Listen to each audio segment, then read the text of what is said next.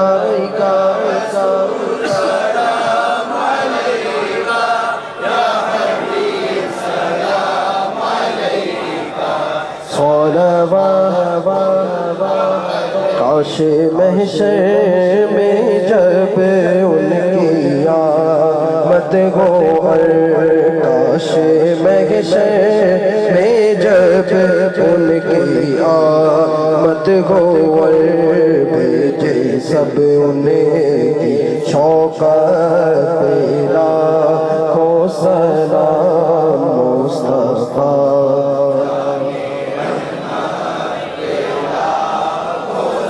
नाम शम्ए बज़ में हिदायत पेला को सलाम मुझसे खिदमत के कुदसी कहेगा रज़ा मुझसे खिदमत के कुदसी कहेगा रज़ा मुस्तफा जाने रहमत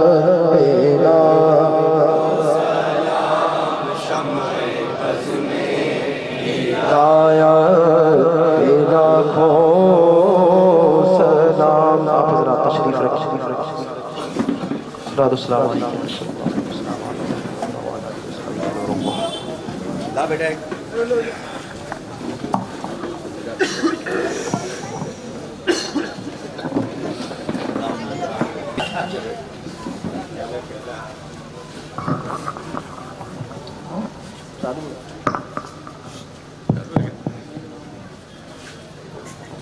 अस्सलामुअलैकुम। मैं कुछ जिम्मेदार को बुलाऊंगा स्टेज पर और वो स्टेज पर आए और हजरत को हल्का हजरत की गुलपोशी करे। अमीन मामू स्टेज पर आए।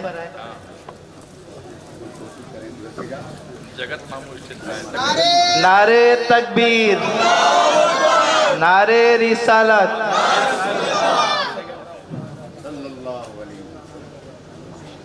खलील नाना स्टेज पर आओ और मौजविन साहब की गुलपोशी करो।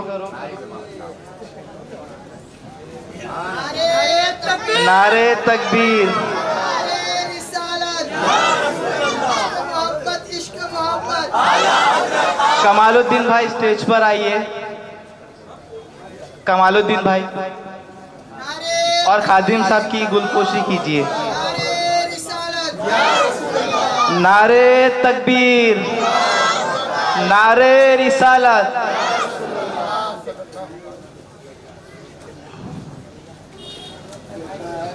हजरत दुआ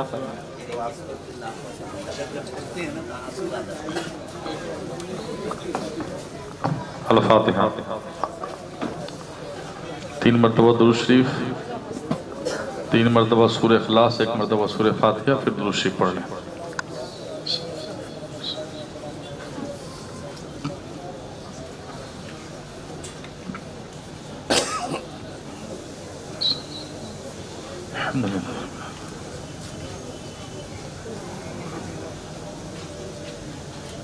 अल्लाहुम्मा सल्लि व सल्लिम व बारिक अला सय्यिदिना व मौलाना मुहम्मदिन व बारिक व सल्लिम सल्लु अलैहि सलातु व सलामुन अलैका या सय्यदी या रसूलल्लाह सल्लल्लाहु तआला अलैहि व सल्लम। या इलाही रहम फरमा मुस्तफ़ा के वास्ते, या रसूल अल्लाह करम कीजिए खुदा के वास्ते, मुश्किलें हल कर शहे मुश्किल कुशा के वास्ते, करबलाए रद्द शहीद करबला के वास्ते, सैयद सज्जाद के सदक़े में साजिद रख मुझे, इल्म हक़ दे वाक़िर इल्मुल हुदा के वास्ते, अहसन अल्लाहु लहू रिज़्क़न से दे रिज़्क़े हसन, बंदे रज़्ज़ाक़ ताजुल अस्फ़िया के वास्ते, दे मोहम्मद के लिए रोज़ी कर रहमत के लिए, खान फ़ज़लुल्लाह से हिस्सा गदा के वास्ते, दीन और दुनिया की हमें बरक़ात दे, बरक़ात से इश्क़ हक़ दे, इश्क़ इश्क़ अंतुमा के वास्ते, क़ादरी कर क़ादरी रख क़ादरियों में उठा, क़द्र अब्दुल क़ादिर क़ुदरत नुमा के वास्ते, या खुदा अख्तर रज़ा को चरख पर इस्लाम के रख दरख्शां हर घड़ी अपनी रजा के वास्ते। बारे लाह पाक परदिगार मालिक मौला, बादशाह से लेकर अब तक जो भी तेरा और तेरे महबूबान बारगाह का जिक्र जमील हुआ, नजर न्याज का एहतमाम किया गया, ये हजरात तशरीफ लाए जो आकर चले गए, सबको अपनी बारगाह में कबूल फरमा ले। अल्लाह जो भी खतन सबन गलतियां हो गई तेरे प्यारे हबीब के सदक़े उसे मुआफ़ फरमा, जो भी हमें इसका सवाब अता करेगा नबी पाक अलैहिस्सलातु वस्सलाम की बारगाह में नजर है कबूल फरमा। उनके सदक़े वसीले तमाम बिया कराम शहदाए दाम गौस कुतुब अब्दाल बुजुर्गान दीन ताबिईन तबा ताबिईन अइम्मा मुस्तहिदीन सहाबा सहाबियात खुलफाए राशिदीन उम्महातुल मुमिनीन तमाम शहदा की बारगाह में नजर करते हैं कबूल फरमा। बारिल अपने हबीब पाक अलैहिस्सलातु वस्सलाम के सदक़े जितने भी सिलसिले हैं, जितने भी खानखाएं हैं, मौला सबके बुजुर्गों की बारगाहों में नजर करते हैं कबूल फरमा। अल्लाह खुसूसत के साथ सैयद सरकार आला हजरत का उर्स गुजरा, मौला उनकी बारगाह में नजर है कबूल फरमा। अल्लाह खानवादे आला हजरत खानवादे अशरफिया और जितने भी खानका हैं, मौला सबके बुजुर्गों की बारगाहों में नजर है कबूल फरमा। बारिल्लाह अपने हबीब पाक अलैहिस्सलातु वस्सलाम सदक़े मौला जितने भी ईमान वाले इस दुनिया से जा चुके, मौला सबकी अरवाहों को इसाल करते हैं कबूल फरमा। बिलखुसूस युवा कमेटी के लड़के, अर्श के मोहब्बत कमेटी के लड़के और यहाँ जितनी कमेटियाँ हैं, जितने इस मोहल्ले में रहने वाले हैं, हमारे घर वाले, आपके घर वाले, जितने लोग आए, जो भी इस दुनिया से जा चुके, मौला सबकी अरवाहों को खुसूसियत के साथ इसाल करते हैं कबूल फरमा। अल्लाह सबकी करवट को, सबकी जन्नत में, सबको जन्नत सबको जन्नत अता फरमा। ऐ अल्लाह सबको करबट करबट जन्नत नसीब फरमा। ऐ अल्लाह सबको गरीब रहमत फरमा, सबके तमाम खताओं को माफ फरमा दे। ऐ अल्लाह हम सबको मिलाद मुस्तफ़ा का सदका अता फरमा दे। ऐ अल्लाह हम सबको मिलाद मुस्तफ़ा जिस तरह मनाने चाहिए उस तरह मनाने की तौफीक अता फरमा। हमारी पेशानी में सजदों की तड़प अता फरमा, दिल में नमाज की मोहब्बत अता फरमा।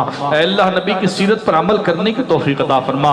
ऐ अल्लाह नबी पाक अलैहिस्सलातु वस्सलाम ने खुद फरमाया, नमाज में मेरे आंखों की ठंडक है मौला, हम सबको मस्जिदों को आबाद करने की तौफीक अता फरमा दे। ऐ अल्लाह अपने हबीब पाक अलैहिस्सलातु वस्सलाम के इश्क में जीना और मरना नसीब फरमा दे। ऐ अल्लाह नबी पाक अलैहिस्सलातु वस्सलाम की सीरत में बहुत सारी सीरतें हैं, बड़ों की इज्जत करना, नमाज पढ़ना, ऐ अल्लाह छोटों पर शफकत करना, ये सब आदत करीमा, इस पर हम सबको अमल करने की तौफीक अता फरमा। ऐ अल्लाह माँ बाप का एहतराम करने की तौफीक अता फरमा। ऐ अल्लाह बयान में जो कुछ भी हमने सुना है उस पर हमें भी और आप सबको तमाम मुसलमानों को अमल करने की तौफीक अता फरमा दे। ऐ अल्लाह ये कमेटियां जिन्होंने युवा कमेटी, अरशे मोहब्बत कमेटी और दिगर जिन जिन लड़कों ने भी इसमें दामे दिल में कदम सुखने हिस्सा लेकर इस प्रोग्राम का एहतमाम किया, मौला उसे दारैन की बरकतों से माला माल फरमा दे। ऐ अल्लाह सबको दारैन की बरकतों से माला माल फरमा। ऐ अल्लाह सबकी नेक जायज मुरादे पूरी फरमा दे। ऐ अल्लाह सबको हाजी बना दे, मौला सबको नमाजी बना दे। ऐ अल्लाह सबको बाशरा होने की तौफीक अता फरमा दे। ऐ अल्लाह सबकी पेशानियों में सजदों की तड़प अता फरमा दे। ऐ अल्लाह हम सबके रिज़्क़े हलाल में बरकत अता फरमा, रिज़्क़े हराम से बचने की तौफीक अता फरमा। ऐ अल्लाह जुलूस मुहम्मदी में जो ये डीजे और दिगर तरह के फितने फसाद किए जाते हैं, मौला इन खुराफात से हम सबको महफूज फरमा दे। ऐ अल्लाह हमारे बच्चों को आशिक़ रसूल बना, हमारे नस्लों में गुस्ताख़ रसूल को पैदा ना फरमा। ऐ अल्लाह हम सबको शरीयत और सुन्नत के दायरे में रहकर दुरूद और सलाम पढ़ते हुए, नाते मुस्तफ़ा गुनगुनाते हुए जुलूस मुहम्मदी में शिरकत करने की तौफीक अता फरमा दे। ऐ अल्लाह अगर कुछ खुराफातें होती हैं तो मौला उस जुलूस से हमें दूरी बनाने की तौफीक अता फरमा। ऐ अल्लाह अपने हबीब पाक अलैहिस्सलातु वस्सलाम के सदक़े मौला इन लड़कों ने, कई लोगों ने दुआओं के लिए कहा है, मौला सबके नेक जायज दुआओं को तो कबूल फरमा ले। अल्लाह हमारी बहनों को भी सजदे की तौफीक अता फरमा, हमारी बहनों को भी अपने बड़ों की इज्जत करने की तौफीक अता फरमा। अल्लाह हमारी बहनों को भी हज़रत फातिमा की चादर का सदका पर्दा करने की तौफीक अता फरमा दे। अल्लाह हमारी बहनें अगर सुधर जाएं तो हमारा घर बार, हमारा खानदान दर खानदान सुधर सकता है। मौला सबको शरीयत और सुन्नत के दायरे में रहकर जिंदगी बसर करने की तौफीक अता फरमा। अल्लाह हर जुमा को इज्तिमा मदरसे में इस्लामी बहनों का होता है, इसमें तमाम बहनों को जाकर वहां पर दीन की बातें सीखने की तौफीक अता फरमा दे। अल्लाह अपने हबीब पाक अलैहिस्सलातु वस्सलाम के सदक़े मौला हम जहां के भी रहने वाले हों, जिस मोहल्ले के भी रहने वाले हों, जहां भी हमारी मसाजिद है मौला उस मसाजिद को हमें आबाद करने की तौफीक अता फरमा दे। अल्लाह जिनके रूठे हैं मना दे, जिनके बिछड़े हैं मिला दे। अल्लाह तमाम मुसीबतों से, परेशानियों से, आफतों से, बला से बिलखुसूस जिन आसे बलिया सहर जादू टुना बलाएं आफतें मुसीबतें ज़मीनी आसमानी बलाओं से अपने नबी की विलादत के सदक़े हम सबको हमेशा हमेशा हमेशा के लिए निजात अता फरमा दे। ऐ अल्लाह सबकी परेशानियां दूर फरमा दे। ऐ अल्लाह हमारे मुल्क हिंदुस्तान में अमन व अमान अता फरमा, जो भाईचारा हमेशा से चलता चला आ रहा है मौला उस पर सबको अमल करने की तौफीक अता फरमा दे। ऐ अल्लाह हमारे मुल्क हिंदुस्तान को अमन का गहवारा बना दे, हमारे इस मोहल्ले को अमन का गहवारा बना दे। ऐ अल्लाह हमें मिलजुल कर आपस में शीरो शकर होकर जिंदगी बसर करने की तौफीक अता फरमा दे। ऐ परवरदिगार इन बच्चों ने बड़ी मेहनत की थी, लेकिन किसी वजह कर ये तेरी मर्जी है मौला कि मौलाना नहीं आ सके, फिर कभी इंशाअल्लाह उनकी तकरीर होगी। लेकिन मौला जो नीयतें की थी मौला उसके नीयत का उन सबको सवाब अता फरमा दे। अल्लाह सबको नीयत की बरकतें अता फरमा दे। अल्लाह अपने हबीब पाक अलैहिस्सलातु वस्सलाम की सुन्नत पर अमल करते हुए किसी के तर्ज से बचने की तौफीक अता फरमा दे। अल्लाह अपने हबीब पाक अलैहिस्सलातु वस्सलाम का सदका जिन जिन लोगों ने यहाँ नीयतें की है, नमाज की नीयतें की है, जुलूस में जो खुराफात से बचने की नीयतें की है, डीजे न बजाने की नीयतें की है, अल्लाह इन सबको अपने नीयतों पर साबित कदम फरमा दे। अल्लाह सबको सच्चा और पक्का नेक मुसलमान बना दे। मालिक मौला अपने हबीब पाक अलैहिस्सलातु वस्सलाम के सदक़े मौला हम सबको बार बार हज मकबूल की सआदत से माला माल फरमा। अल्लाह हम सबको बार बार मीठे मदीने की बाअदब हाज़िरी अता फरमा दे। अल्लाह जिस तरह से आज हम मिलाद मुस्तफ़ा मना रहे हैं मौला हम सबको मदीने में नबी की विलादत मनाने की तौफीक अता फरमा दे। अल्लाह अपने हबीब पाक अलैहिस्सलातु वस्सलाम के सदक़े शरीयत और सुन्नत के दायरे में रहते हुए हज बैतुल्लाह की सआदत से माला माल फरमा। दीवाना वार खाने काबा का तवाफ, हजर अस्वद का बोसा, मकाम इब्राहिम पर नमाज की सआदतें अता फरमा दे। ऐ अल्लाह अपने हबीब के सदके जिन बच्चियों के रिश्ते नहीं आते, बच्चों के रिश्ते नहीं आते, उसे नेक जायज रिश्ते अता फरमा। ऐ अल्लाह सबको खुशहाली अता फरमा दे। ऐ अल्लाह दीवाना वार खाने काबा का तवाफ करना, हजर अस्वद का बोसा लेना, मकाम इब्राहिम पर नमाज की सआदतें अता फरमा दे। जब आखिरी सफर मदीने का हो, गुंबद खजरा का साया सुनहरी जाली, रमजान का महीना, जुमा का दिन, मौला शहादत वाली मौत नसीब फरमा दे। ऐ अल्लाह जन्नतुल बकी में मदफन अता फरमा। जन्नतुल फिरदौस में तेरे प्यारे हबीब अलैहिस्सलातु वस्सलाम का पड़ोस अता फरमा दे। ऐ अल्लाह अपने हबीब के सदक़े में हमारे बीमारों को शिफा अता फरमा। जहां जहां भी बीमार है सबको शिफा अता फरमा। बिलखुसूस जहां जहां भी ईमान वाले हैं, मौला मुसलमान हैं, उनके इज्जत व आबरू जानो माल बिलखुसूस ईमान की तो गैब से हिफाजत फरमा। जिस मुल्क में भी जिस तरह के हालात हैं मौला सब जगह इत्मीनान और सुकून, अल्लाह सब जगह इस्लाम का बोलबाला फरमा। मालिक मौला अपने हबीब के सदके सबकी हिफाजत फरमा, सबकी हिफाजत फरमा। ऐ अल्लाह सबके ईमान की हिफाजत फरमा। बिबरकत इन्नल्लाह व मलाइकतहु युसल्लूना अलन नबी या अय्युहल्लज़ीना आमनू सल्लु अलैहि व सल्लिमू तस्लीमा। अल्लाहुम्मा सल्लि अला सय्यिदिना मौलाना मुहम्मदिन व बारिक व सल्लिम सल्लु अलैहि सलातु व सलाम अलैका या सय्यदी या रसूलल्लाह सल्लल्लाहु तआला अलैहि व सल्लम बिफज़्लि सुब्हान रब्बिका रब्बिल इज्जति अम्मा यसिफून व सलामुन अलल मुरसलीन वल्हम्दुलिल्लाहि रब्बिल आलमीन व हक़्क़ ला इलाहा इल्लल्लाह मुहम्मदुर रसूलुल्लाह सल्लल्लाहु तआला अलैहि व सल्लम। आप हज़रात तशरीफ रखें, न्याज़ तक़सीम